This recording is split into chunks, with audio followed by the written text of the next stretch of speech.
இதுக்கு முன்னே ஆண்டவங்களும் இப்போ ஆண்டுன்னு இருந்தவங்களும் கொஞ்சம் நினச்சி பாருங்கள்.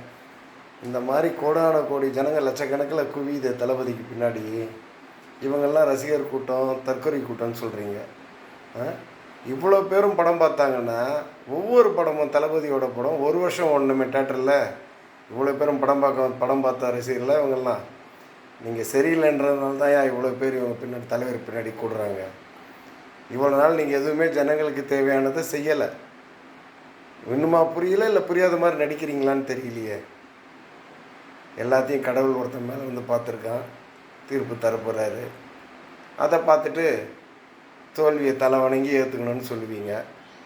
அதை பத்திரிகைங்களும் உடனே செய்தியாக போடுவாங்க. முதல்ல இந்த நாட்டில் பத்திரிகைக்காரங்க சரியில்லை. ஜனநாயகத்தை ஒழிச்சதில் பெரும்பங்கு பத்திரிகைக்காரங்களுக்கே சேரும். தளபதி தான் அடுத்து என்னன்றதை சரி பண்ண போகிறார். நிச்சயம் தளபதி வெற்றி அடைவார், அமோக வெற்றி அடைவார்.